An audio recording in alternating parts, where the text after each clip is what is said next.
أعوذ بالله من الشيطان الرجيم قل إن الموت الذي تفرون منه فإنه ملاقيكم ثم تردون إلى عالم الغيب والشهادة فينبئكم بما كنتم تعملون.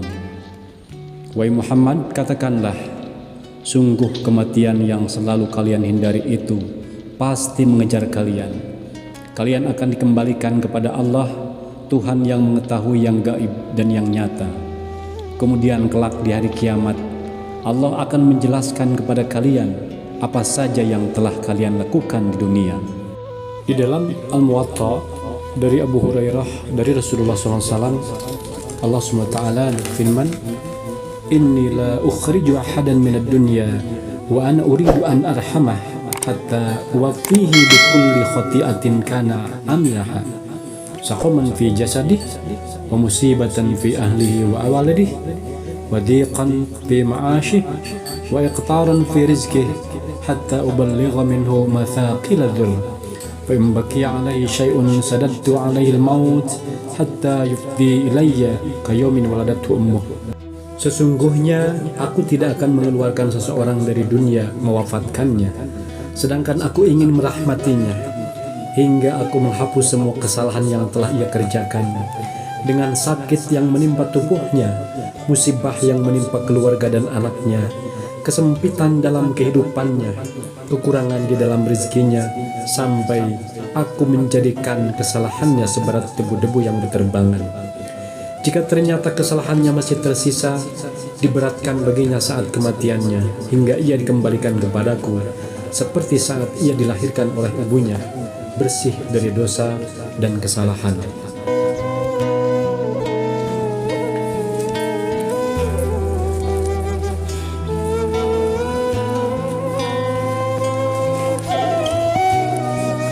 Diriwayatkan oleh Imam Muslim dari Anas bin Malik radhiyallahu anhu, ia berkata, Rasulullah sallallahu alaihi wasallam bersabda, yattabi'ul mayyita thalathun wa yarji'u ithnani wa yabqa wahid, yattabi'u ahluhu wa maluhu wa amaluhu fa yarji'u ahluhu wa maluhu wa yabqa amaluhu. Ada tiga hal yang mengikuti mayit ke kuburnya. Dua darinya akan kembali dan yang satu akan tinggal. Yang akan mengikuti mayit adalah keluarganya, hartanya, dan amalannya. Lalu keluarga dan hartanya akan kembali, dan tinggallah amal perbuatannya.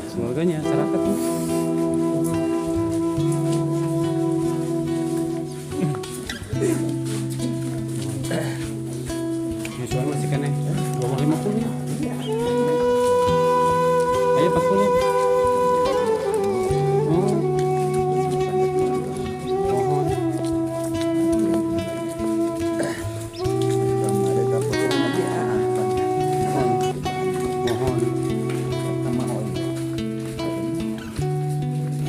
Tapi kami sempat nguriling kajian teh.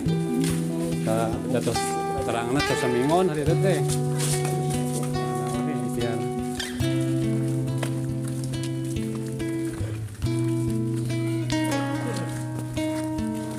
Dari Hani bin Utsman rahimahullah ta'ala berkata, apabila Utsman bin Affan radhiyallahu an berdiri atas kubur, maka ia akan menangis hingga jenggotnya basah.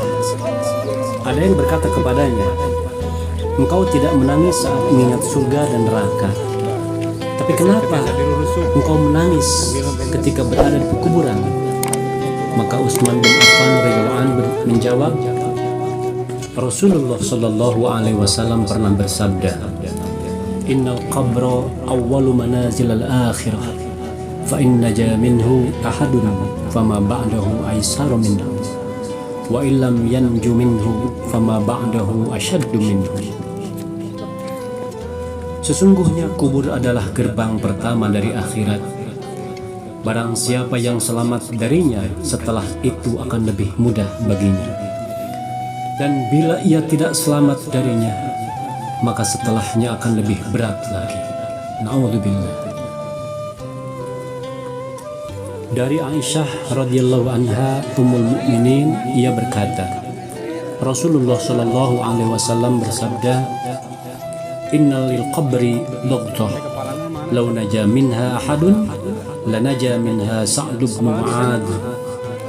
Sesungguhnya kubur memiliki sebuah himpitan. Jika ada seseorang yang bisa selamat darinya, niscaya Sa'd bin Mu'adz adalah orang yang selamat darinya. Dari Abu Hurairah radhiyallahu an, ia berkata, Rasulullah Shallallahu alaihi wasallam bersabda, apabila mayit seorang muslim telah dikuburkan, maka dua malaikat yang hitam kebiru-biruan mendatanginya. Salah satunya disebut malaikat Munkar dan yang lain disebut malaikat Nakir. Maka keduanya berkata, apa yang engkau katakan tentang orang ini? Maka ia menjawab, dia adalah hamba Allah dan Rasulnya. Aku bersaksi bahwa tiada ada ilah sesembahan selain Allah dan bahwa Muhammad adalah hamba dan Rasulnya. Maka kedua malaikat itu berkata, kami telah mengetahui bahwa engkau akan mengatakan hal itu.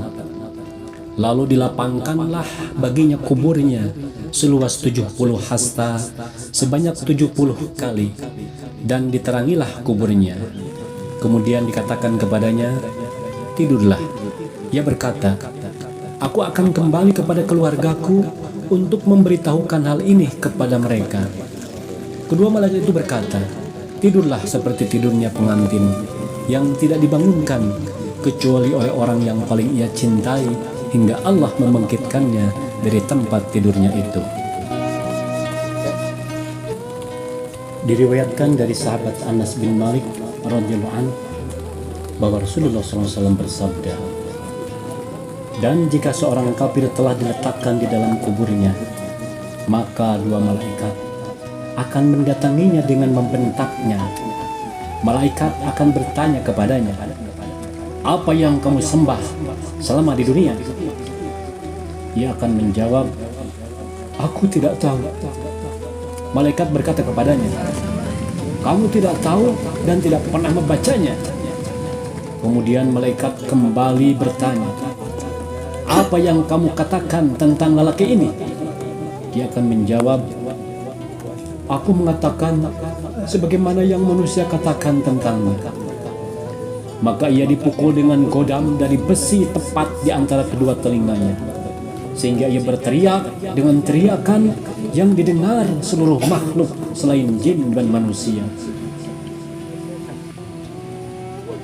Diriwayatkan dari sahabat Utsman bin Affan radhiyallahu anhu, ia berkata bahwa Rasulullah Shallallahu alaihi wasallam apabila telah selesai dari pemakaman seseorang, beliau berdiam diri sejenak dan bersabda, istaghfiru li akhikum was'alu lahu tathbit fa innahu al-an yus'al.